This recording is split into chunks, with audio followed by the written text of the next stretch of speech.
Welcome to Farm Diggity. I'm Vicki Close. Our subject today, learning right from the right people. We're living today in an incredible time. The stock dog education is abundant. We have more instructors, more clinics, more online learning, and more exposure than ever. And that's exciting, but it also can be confusing. If you learn something incorrectly, it can really hurt your dog and set you back years. But our guest today has the wisdom and experience to handle the subject. He's a reputable man with knowledge of livestock. He has proven method for training dogs, a winning way on the trial field, and he's a very respected clinician. Thank you for joining me today, Faansie Basson, and welcome to Farm Diggity. Thank you. Thanks for having me, Vicki. Absolutely. I want to talk about just an outline of what we're going to discuss today. There's 3 stages of growth I think people go through when they're learning and navigating this world. We want to talk about the 3 stages of growth, what real competence looks like, the red flags that people maybe need to look out for when they're choosing an instructor, and how to improve and be ready to actually teach others. So let's get started. We have tons to talk about. Let's talk first about the 3 stages that we go through when we're learning, and I'll just kind of lay those out there, and then you can tell me your experience in regards to this. But the first stage is the early confidence, isn't it? People have a talented dog. They end up with a few wins. Maybe they get praise from others and they have quick progress. Then they go to stage 2, which maybe we'll call the awakening, which is a different dog maybe exposes their weakness. They maybe the sheep expose the fact that their mechanics are bad, or they go to a trial and it falls apart for them and they get awakened. The third stage is the mature stage, which adds depth to a teacher and a stock dog person. They get more observant, more thoughtful, maybe less ego, and maybe have quiet confidence. Have you seen these 3 stages, Fonzie? I've seen that over and over, to be honest. A lot of times people bring a dog and they start out, good dog, easy to work. They have no expectations. And things are going well, and the training is going well. They go to trials and they start to do well. And as soon as they start to do well, they start to put expectations on the table. And I always laugh at people because I said, yeah, well, it's going to change. And they want to know why. And I said, well, your expectations will change it, because the moment you put expectations on, you ask differently from yourself and your dog. And then there's normally a bit of a crash. And like you say, and then people will pick up afterwards again. So it is I think it's a normal curve. Most people go through that try the sport. Or I don't like to call it a sport, but it's for sure a bit of a roller coaster ride for most. Have you experienced that personally? Did you go through those stages? I think I did, but mine was a little bit more, I don't want to say advanced, but mine came a lot later. Mine came after I was probably already a well-established trialist, if I can say it like that. And I started to get onto the bigger stage a little bit, going overseas and trial at different places, and find out that I'm not quite as good as I thought I was. So mine happened a little bit later in my career, if I can put it that way. So let's talk about your career. You started your career in South Africa, raising sheep or working on a sheep. Yeah. Tell us. Well, after I went to agricultural school, which is a specialist school in sheep and Angora goats, and I started working on a sheep farm, and got a dog and started to work with dog, and heard about trials and then started trialing. But sheep was always sort of a passion for me. And, I worked in various sheep farms on very extensive, big areas. One place I worked on, we had about 35,000 acres, and we only ran 1,200 ewes on it. And but then we moved to the Western Cape area where we had a high-intensive grazing system. And I worked for a company where we ran about 11,000 ewes, and we lambed them every second month, a different group. And that was a lot. I mean, I had quite a few people working for me too then.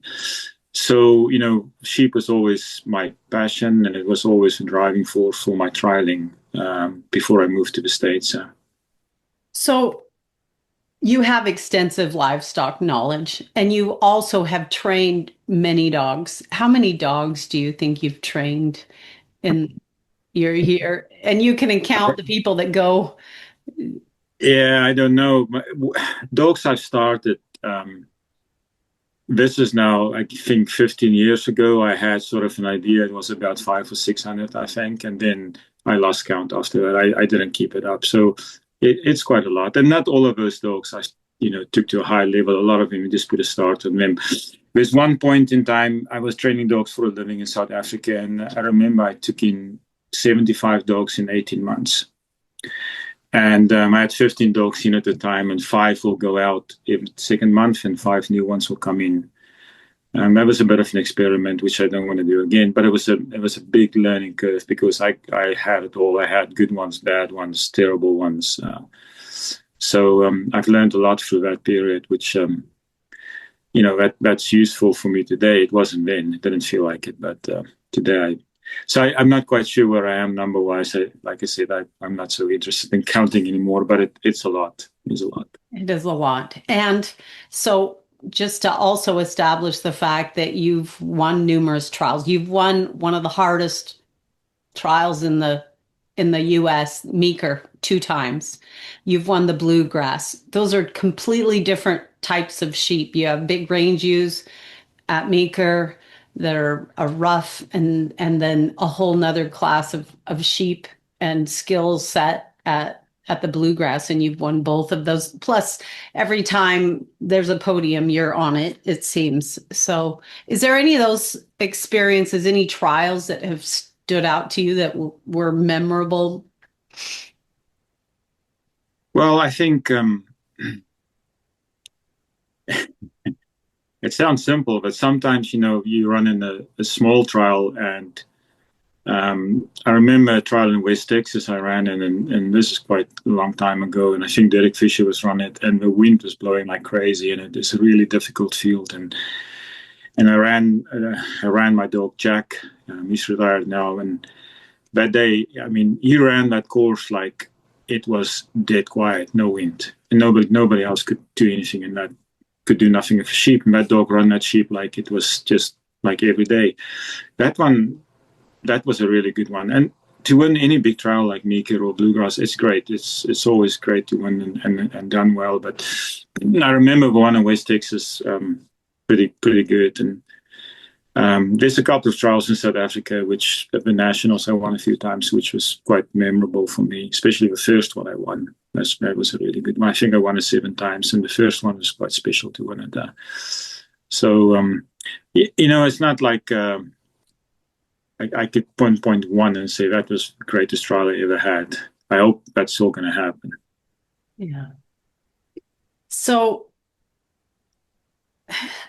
just the fact that you've have this experience with the stock dogs, with the stock, with the winning, with trialing, farming, all of it.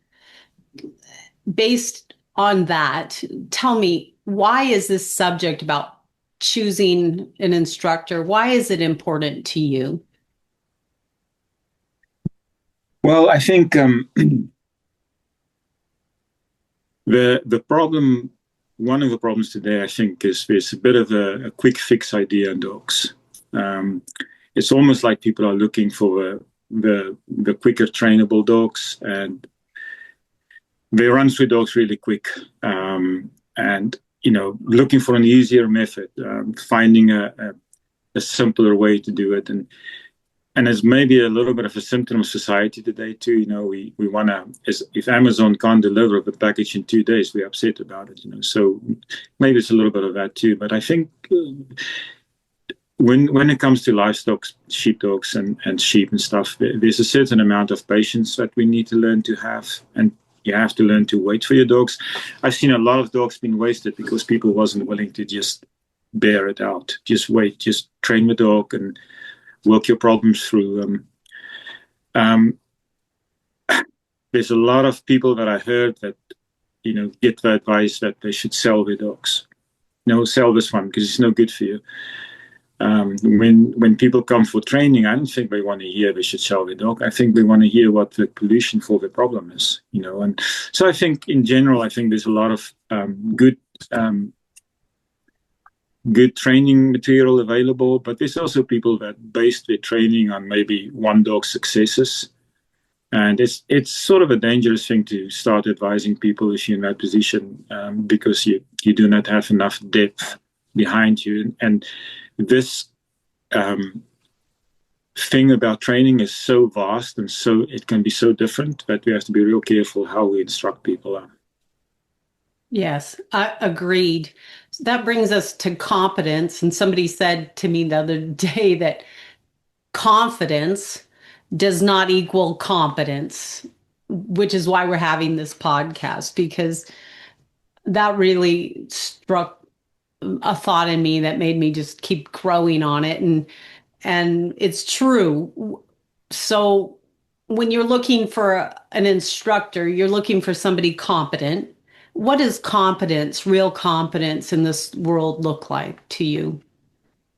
Yeah, I just want to say I agree 100% with competence and confidence. It doesn't necessarily go together. I'll rather go to somebody that's not as confident than one that's confident, because he can be confidently wrong.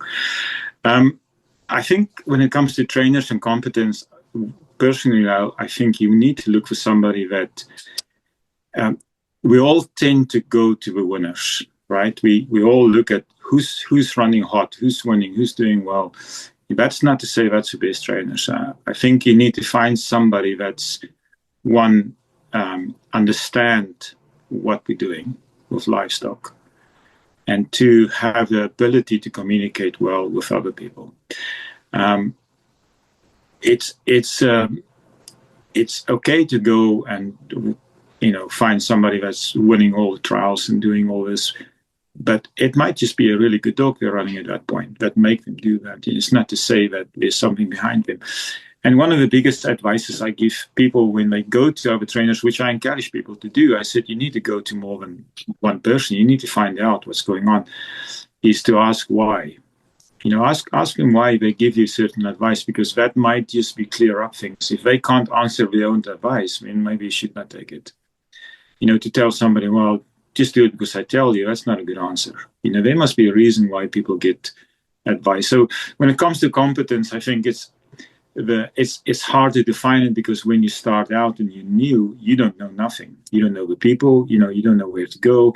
So you have to sort of navigate your way through this whole thing of all this knowledge and not so good knowledge. But I think somebody that's consistently doing well with his dogs. Personally, I would find somebody that I like the way he is with his dogs, or are with his dogs. Not just the way he runs his dogs, but off the field, I'll watch a little bit and see. And it must appeal to you. If somebody's out there and grind a dog into the ground and shout all the time, and even if he wins the trials, and that doesn't necessarily appeal to me. So that's not the way you must probably want to run your dog. So you're looking for someone you resonate with, that you connect with, you like them off the field and on the field. It's not so much like them, it's like the way they handle their dogs. It's not personal. I don't think you need to go and train with somebody you particularly like. I don't think that. I think you understand what I mean? Absolutely. That's beside the point, because otherwise you're going to miss it. Because you might just find one person that you really like, and that might not be the best person to go. But somebody that you can think, well, I wouldn't mind if you treat my dog like that. Yes. Somebody that you trust. Exactly. Because when you are new, you are going to have to leave your dogs in their hands. I Yeah, don't mean leave the dog with them, but there's timing involved in a correction or whatever that they have to implement maybe, yeah, and they better be the one to do it right. yeah, Better yeah. know. No, I agree 100%. Yeah. Yeah. And and I've heard a lot of stories through the years. If a trainer is going to encourage me to physically basically hurt my dog or do something stupid, I just gonna walk away if I'm in that position. I know today that there's better ways to do that kind of stuff. So, I always tell people just take your dog and walk away because there's no need for that. Right. There's ways to train these dogs, but we don't have to hurt the dogs or physically get into that. So I feel quite strongly about that one, especially if somebody else does it to my dog or your dog. I think there's something not quite right with that. It's called honesty hour, right? Yes. Absolutely. And so the point is, don't be afraid to walk away if it's, and we'll get into red flags, things that make you be like, I'm out, and that's coming quickly. You mentioned that somebody could be hot running a dog and winning. And we've seen that. I've seen that where somebody gets a good dog and it's a talented dog, and then, well, I'll let you elaborate, but is one good dog enough, or should they be, should you see if before you choose them that they can do that multiple times, or is one good dog No, enough? well, I think you can definitely learn from them. I don't saying you Yeah. can't learn from them. Yeah. I don't have any second thought about you. You can definitely learn something from them. But the topic tonight is how to find a really good teacher, right? It's how to find Yeah. someone that can take you forward. And if that specific trainer's experience is based on that dog only, then you're going to have a problem. Because we all know the good ones are hard to get them. There's dogs that comes and goes, and they're hard to get. So if you're gonna base all your training methodology on that one specific dog, I think there's going to be a couple of flaws that's going to come out. Knowing this after 30 years of doing this, there's no way you can do that. So I'm not saying you can't learn from them, but I will definitely shop around a little bit and look at other options as well. And that's, should they train multiple types of dogs? Basically, same question. Like, do they need to train a Kelpie and a Aussie and do they just have to stick with a Border Collie? Do you think the different breeds are important or not? Oof, I don't think it's a problem to train other breeds. Yeah. I do think it's a problem if you don't have a method. Okay. All right. So now we're getting to a different thing now, I guess. But I would like, if I'm going to go train with somebody, I would like to understand the method. Okay. I didn't want to stand here and do problem solving all day, because problem solving doesn't help me. I want to understand where I'm going. What's the plan? Yeah, how do we going to progress through this? So when I personally look, if I had to look for somebody, I would try and find, one of the method. And yes, training other dogs is not a requirement. I don't think ultimately we like on this podcast, we most probably going to work sheep or cattle, and the principles are going to stay the same. Whether it's going to be a Kelpie, I've trained a lot of Kelpies. I owned Kelpies before, and Aussies is a little bit different, but you're going to handle the stuff more or less the same. So I don't think that's so much the question for me is that I just want to know if this person got a little bit of depth and he got a plan, and it's not just based on the dog's talent. So let's transition into the red flags. You mentioned a bit about abuse. So that would be a red flag to you. What concerns you when you watch a video? Maybe it's on a YouTube thing and you're seeing people teach or in person. I don't know. What concerns you when you watch someone teach a dog? Red flags. It concerns me. One of the things that does concern me is that they take these young pups and young dogs and they put them out there too quick. And puppies 6-8 weeks old, and these guys, they let those pups go crazy and run the stock around, and let dogs. Some of the cattle people, they let them hang on to the cattle and bite. There's better ways of doing that kind of stuff, and just put the dogs out there and let them go rogue. So the young dog stuff, I think, for me, is concerning. I think there's too much of that. People think it's macho when a young pup, like 5-6 months, walk up and grab a sheep in the face. I think it's stupid. So there's concerns there when it comes to that for me, for sure. I don't think that's a good idea. Some of the things I've seen that some of the trainers do that concern me is when they do not give a dog enough time to work.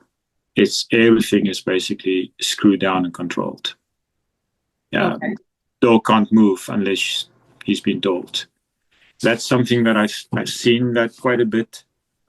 Not in person, but on video when I watch people train dogs. I don't know. I got a bit of a different mentality with that, because it's such a fluid thing we do, and it moves all the time, but you can't be too rigid with it. It's, Vicky, to teach a dog to go left and right and stop is one of the easiest things to do. To teach a dog how to work stock properly is a whole different story. Yeah. And I think that's where that's most probably what I look for, and that will concern me, which I understand that people that don't know, they most probably won't see that. But that's why it's important when you start to go out there is find more people to look at, to figure out where to go. It's interesting because my question, and you just answered it, but are there patterns that beginners would miss? They would think that's neat because they see a dog go left or right on command, and they would see it stop. But somebody said to me, if all you had to do was teach a dog to stop, any idiot could teach a dog just to stop. But there's so much more to it. But are there more patterns that beginners miss that we should talk about or make them aware of? You kind of covered it. Yeah, I think I tell you what I always told people when they want to buy a dog and they ask for advice. I said, well, when you go out there and the person show you the dog, ask him to send the dog and be quiet and see what happens. If they say, what do you mean? I said, the dog should work the sheep on its own. So when a dog gathers sheep, he should be able to do it on its own. So that'll be something that, well, it's basically what I base a lot of my training on, is a dog should be able to work with sheep without any interference from the handler. And if they can't do that, then there's a problem in the training. And so I think that's something that people must understand, that trialing is just a spin-off of the real work. So the real work should come first, which we don't have, which we sort of have to create to get good trial dogs, right? We have to understand that part to make these dogs really good trial dogs. And I think if we can manage to do that, we will be all right. But it's again, you have to stick your neck out there and go and find people, look at different dogs, see what's going on. You have to be open-minded. There's a lot of things happening, and there's a lot of people. I call it philosophical bullshit of dog trialing. There's a lot of people that talk. They talk a lot, but they don't show much. So you have to be careful about that too. Yes, the loudest voices aren't necessarily the ones you should follow. No. And and I don't want to make it like it's nothing, but sheepdog training is logic. It should be logic. There's a methodical logic about it. The dog goes around, he blocks the sheep, he holds the sheep, he controls the sheep, and you can instruct the dog. It's not rocket science. We don't have to reinvent it. We don't have to think for the dog. We just have to train these dogs how to work for us. So I think sometimes people make it overcomplicated too. And that sounds fancy when you overcomplicate it. I can tell somebody, well, let's teach him a left hand walk up or a right hand, and they look at me stupid. And it sounds great, but it's really simple to do in the end of the day, but you can make it very complicated if you want to, right? So I think it's not that complicated. We should keep it fairly simple. And you have to understand the basics of what we're trying to do and find somebody that is willing to work with basics. Not just the trial. So let's get into teaching. And there's a difference between being able to train dogs and being able to teach people. What's the difference? I guess when you train dogs, you don't have to explain. Right. To train a dog's a lot simpler than to train people. Because when you train a dog, you have to move right and you have to make the dog understand what you're doing, but you don't have to explain to him why. Okay. When you work with somebody and they don't understand what balance is, first you have to understand, okay, this is how balance is going to work. And then you have to teach him what it should look like. And then they have to go and try and do that. When you train the dog, you just help him to get balance, right? You work the balance on him. So when it comes to teaching people, it's far more complicated than dogs. Totally different game.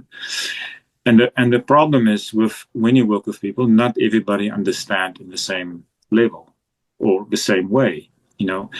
I can't tell you how many times in a clinic there's people that's been sitting with 5, 6 clinics, and then one day they come up, so I've never heard that. And I'm like, yeah, I said it every time, but you never had to hear that. It wasn't bothering you, or maybe you just saw it today because yesterday this and this happened. So sometimes, people, you can tell them something, but they can't take it.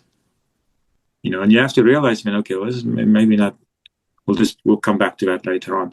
So if you want to be good at teaching people, you have to learn to understand how individual people, what's their strengths, how much can they take, how much can they do in the 15 minutes or hour that you're going to have them.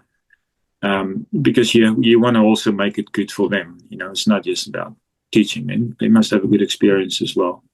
So I would think teaching people is a lot more complicated than training dogs. Yes, you have to read the student, not just the dog. Yeah, and then you have to negotiate through the dog as well. So it's a lot of fun to help people if they get it, and and they enjoy it, and things are moving forward. But I do think there's a big responsibility when you start to tell people what to do with the dogs, because they're going to do it. And if you screw up, if you tell them now to do this wrong, and they go home and they're going to do it wrong, there's some accountability for that. You have to understand that. And I think there's a lot of people that don't really understand the impact they're going to have on people when they just give them some kind of advice, Like, man, I'm not going to go into the things I've heard, but one of the things I heard one day is guys said, well, dog's biting the sheep, so we put him in a pen full of sheep, and then you're all just going to go and have lunch in town and leave the dog in the pen. Oh no. Okay. I mean, that's not uncommon for me to hear that. I'm like, that's really, it's like, okay. So there's things like that that's just so out of a box that it's just, my mouth can be open all the day if I listen to all that.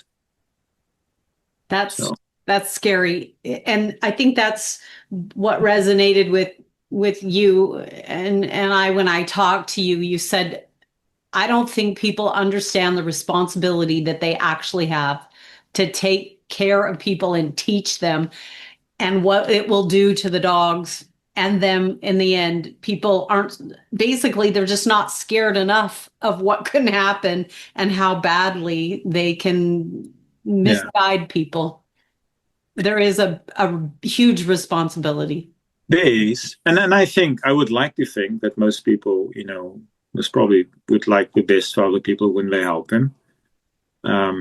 Especially when you get paid. The moment you start to make a business out of it and you start to take money from people, and I think you have to live up to what you're trying to do in that moment. You have to make sure you do it right. I don't know. I mean, when we talk about competence and confidence, sometimes I feel like I don't have enough confidence to even teach people, because I might get this wrong. I don't know. So I always try to give more than one way and tell them, you're gonna try this, and if this doesn't work, we're gonna have plan B here and do this. So there's options here we can try. It's not just this dog's gonna do this thing and that's it. So you have to be careful. I, speaking of that, what mistakes do you see teachers make with students? Is there anything that stands out to you as far as what's the mistakes being made? One that really bugs me is when they get the advice to get rid of their dogs. I mean, that's the only time I think somebody has to really think about getting rid of a dog is when the dog's either going to hurt them badly or hurt the stock real badly. Okay. In those two cases, I don't have a problem. It's like, yeah, okay, not all dogs are made to work sheep or whatever. But, sometimes people come up and say, oh, this and this. No, I need to get rid of this dog. I mean, and I said, why? And he said, well, they say it doesn't suit me. And I said, well, we can try and see how far you can go with this dog and make the best of it. Because on this journey of training, we're not just training that dog. We are learning how to train many dogs, and we're all going to be different, right? It doesn't matter if you just think you're going to be a one-dog owner. You're not going to be a one-dog owner. There'll be more dogs coming. So one of the things that really bugs me is when people get advice like, oh, the dog's no good, I just another one that gets me sometimes is like they'll say, oh, but this dog is dyslexic. He can't take his flanks. I'm like, geez, Louise. I mean, just because you can't train flanks, you now say the dog's dyslexic. And I understand there's dogs that learn that quicker than others, but stop blaming the dog and do your job. Find a way to do it right. So often people will just say, well, this dog is so and so, but they do not turn that finger around and say, well, can I change that? Can I make that dog walk up faster to make him stronger? Something like that. No, he's just weak. Get rid of him. Yeah. You understand? So they just give up. They're like, no, it doesn't fit my profile of training. So off he goes, which is not what people want to hear. I at least give him an option to help him, So I think between those, and there's many methods of training a dog. I remember in Australia one day I did a clinic in Australia and I was working in outruns and I helped this guy and he said, can I show you what I do? I said, sure. And he was doing exactly the opposite thing that I was doing. And he got some results from that. And I said, yeah, that's just dog training 101. There's many ways of doing this. As long as you have common sense and you can keep your mind right about it. So the methods can change, but I do think people should be a little bit more responsible for what they do and not just look at the dog and say the dog's like this and this, Yeah. I don't know if it makes sense to you, but where we lack, we shouldn't just blame the dog. Yes, that's a good way to put it. Yeah. Why is teaching harder than people think? Why is teaching harder than people think? Like people are hanging their shingles out there. They're ready to tackle that, but I think that it's a hard job. Well, I think one thing is it changes very quick. You go out there, you got all this in your mind. You're going to show this person now, we're going to do this. And then either the sheep doesn't play the game or the dog changes his mind and suddenly the dog's different. And everything in that moment just change. And you have to learn to adapt to it. So it's not just, we're just going to go out there and this is what we're going to do today. We hope we're going to get there, but it might just change really quick. And you cannot train for a specific moment. Right. So people come and say, well, at this trial, this and this happened. And I said, like, well, how many times at different trials has this problem happened? So you cannot train for that moment. Now you have to go and figure out, was the sheep on feet? Was the wind blowing? Was there a draw? There's so many factors that could have influenced what happened there that you cannot just say, oh, we can fix that. That's easy to fix because we don't know. I always ask people first to talk a little bit, and find out what their thoughts are about their problem. And then I try to analyze their problem. And there's very few times what we got to the same thing. And when they look at, if you count from 1 to 10, if they look at problem number 8, I go back to 1 or 2 and the start. It's always for me like that, and that's where if there's no method in training, then you have nothing to fall back on. So if you can't train methodically, meaning one thing builds on another one, then you're out there and you're gonna drown a little bit because I don't know what to do now because the dog has no background, or you know what I mean. There's nothing to build on. I can't open this flank because the dog doesn't want to go to balance after I flanked him. Just an example. Yes. So now we're gonna have to go fix the balance first, and so I think that's where it gets a little dicey, and then it gets to be a problem solving exercise, because there's a big difference between training and running a dog, right? Yes. When you run a dog, you hide all the faults. When you try to run a dog at a trial and he slices flanks, we all know you're going to stop him a little quicker because he slices flanks, or whatever. When you train the dog, you're not going to train him like that. You're going to try and make it better. And I think there's where the difference comes in. There's going to be a big difference there. So I don't know. It can be complicated. Do you find that it's hard to keep your students in reality? Like sometimes they're not in reality with a dog, or for example, they think the dog's being a certain way, but it's the lack of their consistency, and then you've got to explain it nicely. Yeah. And so it's a bit of an emotional. It is sometimes. I found that, and it's like a lot of times the dogs will work really well for the clinician, and when the owner of a dog works the dog's terrible.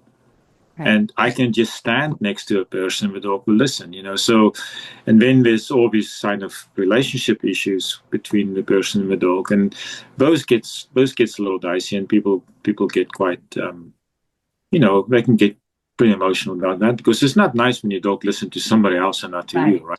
It's annoying. Right. And then there's the other factor is people that have a lot of drive and they really want to do well, and they don't understand why they're not doing well. And while they're looking at one thing only, and that's their dog, they have not even touched the other side, the big factor, which is the stock part of it.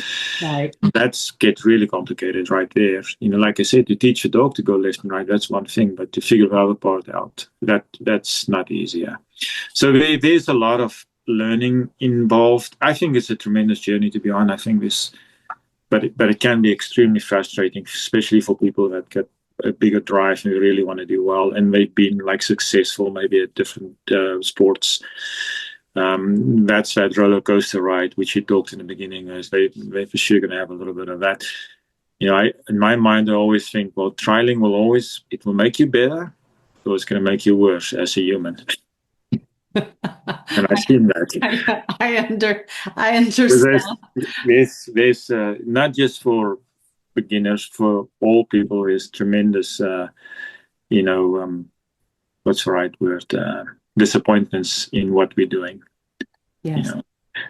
Last year 2 years ago, I went back to South Africa, and one of my best friends is he's a national coach for the badminton team, and we play badminton together. And he asked me to come over and talk to his students. He's all young kids, and they're all going to go to the Olympics now, and they play good. And I said to them, the difference between what I do and what you guys do, you can control just about everything. I can control nothing. I sometimes even can't control my dog. we got a lot of problems which you need to negotiate through trialing. Where maybe in another sport would be a little. So there's going to be a lot of disappointments anyway. So you have to get used to it. Absolutely. Let's talk about if somebody, when I wanted to do this with you, I said the one thing I don't want to do is, I'm kind of a jump in and go getter kind of a person, I'll figure it out as I go. And I never want to squish anybody's dream of teaching.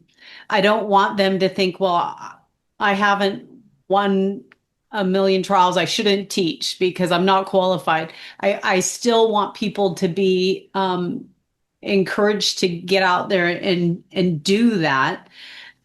personally, for myself personally, I've never been more frightened to teach somebody in my life, because you now know what you don't know, and it's very scary. But if somebody wants to be an instructor and hopes to be one day, what should be their goal, and what should they be doing now, focusing on for the future? Well, I would think, developing yourself, keep learning. That's one thing. And don't make things complicated. Don't try and go and work something out there that's so out of the box that it just sounds ridiculous. Just stick to real basic, simple things. I I can't tell you how many times. Well, you've been in the clinics, but I can't tell you how many times people will look for answers where there's really not. It shouldn't even be a question, because there's no answer. The answer is way back in the basics foundation of dogs. And if you think like that, then it's not that complicated to teach. But you have to figure out a method. You have to start to work and think, how did I get to this point with my own dogs? What did I do that made me get this dog to this point? And try and figure a method out. And then just go slow. Don't just try and be a humble trainer, if I can put it that way. People put a lot of trust in you when you come to you for training, so you can do a little bit on your side and just work at it and say, well, look, let's try this, and see how it goes, and not guarantee that it's going to work, because you can't guarantee. But I think developing yourself, and don't think you know it all, because nobody does. I asked a question the other day in a clinic. I said, what's perfect balance? And I let them work on it for about 2 minutes, and I said, nobody knows. We don't know. What's the definition of balance? Mine is very different from other people. So we all got different ideas of how to go about it. But I think be responsible and just don't go too fast. Learn as much as you can, and work on a method of training your dog. So I would think that will be a valuable 1 to 10. Do you think there's rules, like they should have trained a certain amount of dogs before they hang their shingle out? No, I don't think so, Vicky. I don't think it's, it is very complicated, because, even somebody that's been doing this for 6 months and has some success, he can help somebody else maybe a little bit, right? I understand that. Yeah. But if I give somebody advice today that's going to go and find somebody, I must probably not want to go to the guy that's only been doing this for 6 months, Yeah. I want to go to somebody that's been doing this quite a bit longer. I'll do my homework a little bit and find out where to go, and you can test the water. It's nothing wrong to go to a couple of trainers, but I don't think it's necessarily that somebody has to train a certain amount of dogs. And again, for me, it's a little bit like when I look at dogs, I look at temperament of dogs. So I kind of look at the temperament of people too, right? Are they pretty solid, or they're up and down? We shout a lot, stuff like that. I don't know. You'll grow into it I think what people must understand is they can always turn and walk away. Okay. There's always that option. You can just say, no, I'm not going to do this today. I don't like this. I had people that walked away, and sometimes they just don't understand, right? And it's fine. It's not go and find somebody that works for you.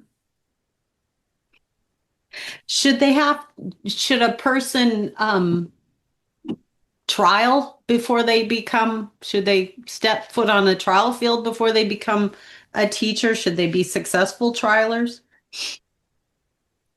I think if you're going to teach people to trialing, I think it'll be hard to take somebody that's never trialed and believe him. If somebody is just working dogs and just for farm and ranch and stuff, that's fine.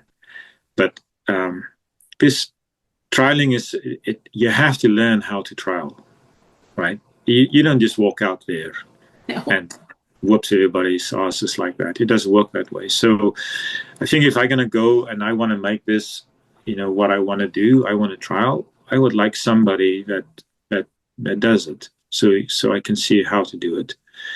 I'm not saying the opposite is wrong. I think you can get somebody that can help you start the dog properly in stock. It's not a trial person. I think that's good. But so, for instance, a normal rancher or farmer, he's not going to worry if a dog cutting in the flank or maybe overruns, he stops a little bit. It's not even going to bother him now. Okay. Or comes down the field a little too fast to the sheep. It's not going to bother him.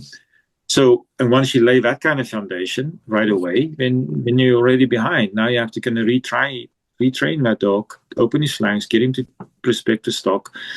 So I would think somebody with a background of trialing would be somebody what I'll be looking for. And should they continue to have, and I agree that they trialing is really important because it really shows you what you don't know. What about mentors? Should somebody that you go to have, or if you want to be a good teacher, should you continue going and having mentors of your own? It's not a bad idea. Mm-hmm. It's not a bad idea if because that's how you make yourself better, right? Yeah. If you can find somebody that you like, willing to help you a little bit and to be a mentor for you, I think is not a bad idea. It is a weird sport, or call it sport again, because there's not often that you compete against the same people you teach, right? So there's a bit of a complication there. And we think about it, we all go to a clinic. So you teach the clinic today. Tomorrow we all go and trial together. Yes, we do. It's weird that way, isn't it? Yes. So there's not many sports in the world that have coaches that plays against their people they coach. Yeah. And I think that's where it gets a little bit tricky. But the thing that saves us, I think, for me, is that we always compete against the sheep first. So when you walk out in the field, your competition is always for sheep first. So that's why I don't have any problem to walk over and give somebody advice, because for me, it's about the sheep. And then we judge, and then we compete against each other. So, but I think having a mentor is not a bad idea, yeah. Because, like, you can drown in this information world of us very quickly, and get confused to what to do with your dogs. Yeah. So having somebody that you know that you can trust and can guide you a little bit is a good idea. Important. Absolutely. I would agree. And as a matter of fact, you're at the top of the game. You really are. And I've seen at big trials and stuff, I'll notice that you and Scott Glenn are chatting, conferring.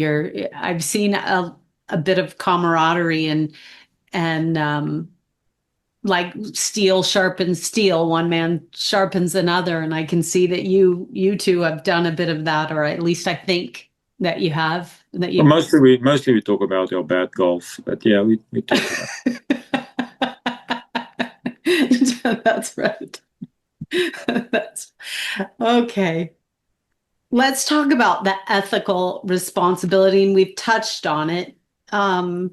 When you're a teacher, you have a responsibility, and just because someone's willing to pay you doesn't always mean you're ready to take responsibility for their progress. When should someone not teach? Is there like, no?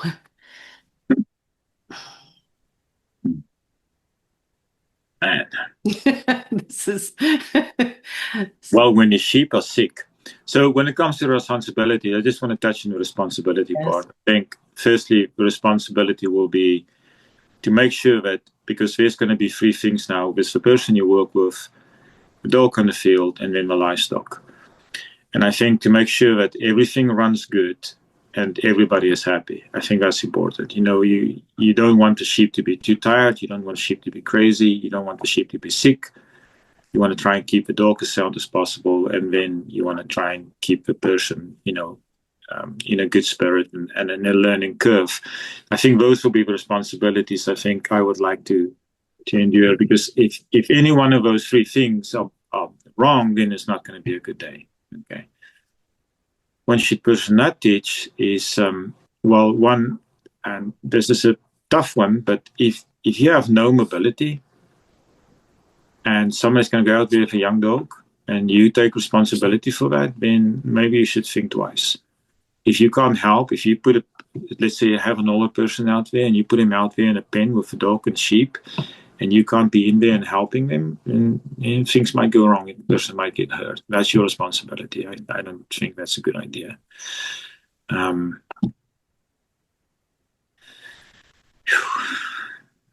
don't know. I don't want to speak my mind too much on that one, Vicky. But when should a person not teach? When you don't know what. Be brave. Well, I guess when you don't know what to say, you should maybe not say anything. You know, if you don't know, just tell them. I've told people, I said, I don't know what to do now, but we're gonna reprogram this dog and see if we can start from a different angle. You know, if you don't know, you don't know. You know, and you don't always have to have the right answer, if you understand what I mean. Mm-hmm. So, but if you have no answer for nothing, maybe you should not be there. Right. Maybe you should go and find a couple of answers first. Yourself. Yeah. And so what I'm really hearing, and I think this is what you're touching on too, is in responsibility. You have a huge responsibility to the people. You have a huge responsibility to the stock, and to make sure if you see someone being cruel to stock, that's a big, huge red flag if they're not taking care of their sheep or cattle, or they're just using them as a chew toy. Yeah. Bad. Yeah, definitely. I think that's a big one for me. And even just running them around all day and they're tired and it's hot, and their mouths are open, and all they want to do is lay down. I think that's, you know, it's not just biting them, it's also moving them around too much, you know. Sheep are not exactly athletes. You know, we're not made for like long distance athletes. So you have to swap them around and get new ones out there. Yeah. I think that we've learned a lot. Tell me this. What do you admire? What did you admire for people that have taught you? Is there something that stands out in the instructors that shaped your life? You're self-taught. So first of all, Vicky, I've learned from many people, but I've never had instruction or a lesson or a clinic. All right. So where I come from, we don't do that. So my learning curve was talking to people, watching people run their dogs, and almost like befriending them, you know, and get to know them. That was always my learning curve. So my learning curve was not going to clinics, it was not going to take lessons, but it was watching people at the trial field and working sheep with different people. The things that I do admire is somebody can be consistently good over the years with, doesn't matter what kind of dog he's going to run. That's always something that I thought was like, there's a gentleman in South Africa, he's 87 now, and 2 years ago he won the nationals. And it doesn't matter what kind of dog he's going to run, he's always going to be the same, and he's always going to be have the ability to win the trial. And I sort of, that was always for me, you know, like, that's quite something to be that consistently good.